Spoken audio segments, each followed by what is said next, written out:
So who's your God?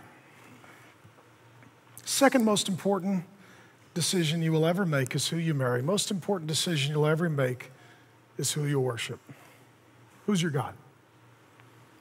Somebody say, it's Jesus. They would have said, it's Yahweh, same guy. There could be a difference between your functional God and your actual God. You could say that you have an actual God while you're following a functional God. They would have said, we worship Yahweh while they're committing adultery and stealing and lying.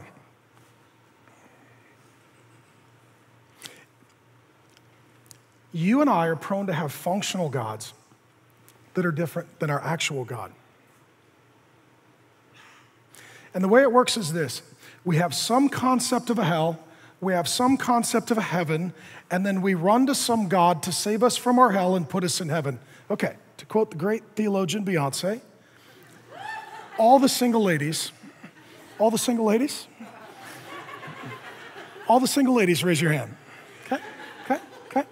Single men, make note, okay?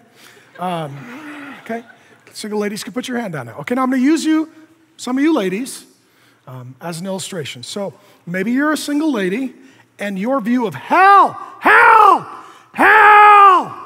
single lady.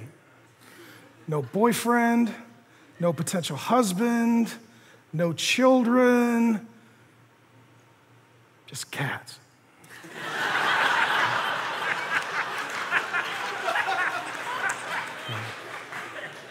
Okay? So, your view of heaven, boyfriend, gonna be fiance, fertile, hates cats.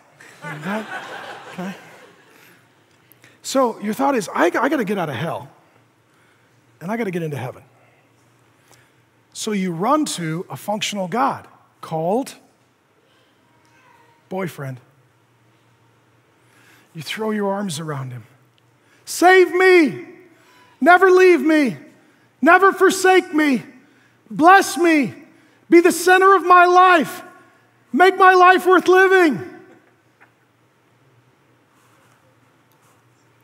How many of you guys met that gal? Like, that seems like a lot. You want me to be God. I'm gonna fail you. This relationship is doomed. You've thrown your arms around the wrong man. Only Jesus has that resume. So a woman could say, Jesus is my God, but her functional God can be somebody else. A man can do the same thing with a girlfriend, with a wife, with kids, with a job, with his health. We run to functional gods and false saviors, gods that are not gods, and saviors that don't save. So don't read this, Mars Hill, and say, you know what? Yeah, it's a long time ago. Foolish people picked false gods and got into slavery. God never changes. People never change. The problems are always the same. The solutions are always the same. So I want to help you find your functional God. I do love you. I have a father's heart. I do want to help. Ask you some questions for you to consider discussing your community group this week. Finding your functional God. You ready? Who or what do you live for? Marriage, children, promotion, house, beauty, sex, pleasure, comfort, leisure, sport, peace. Pastor Mark, those are not bad things. No, but when good things become God things, they're bad things. Who or what can you not live without? I have to have them, I have to have it. Do not take them, do not take it.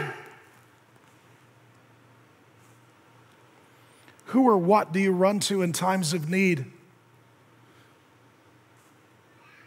It's been a horrible day. I just need to get to my chair, pour a drink, turn on the TV, and be in heaven for a while.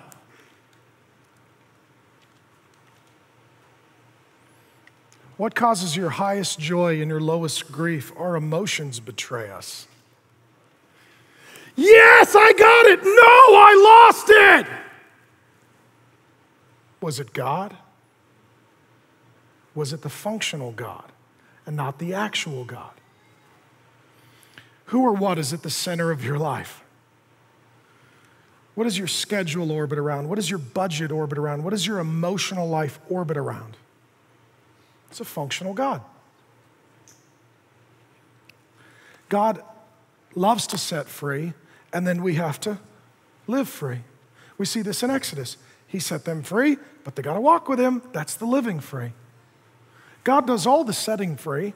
God leads and helps us in the living free, but we have to walk with him in the freedom that he set before us.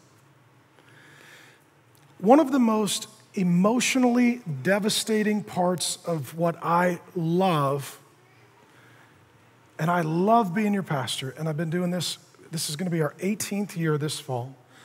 18 years of Mars Hill, 18 years of me being your pastor. I've earned all my gray. I've earned it all, right?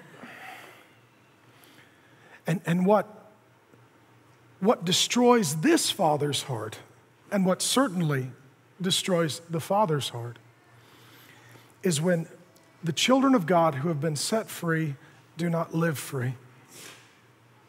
I don't want any of my children to live as slaves. I don't want any of God's children to live as slaves. But my observation over the years is that some do, and some do for a season. And so the last question I want to delve into is, why do people who are set free not live free?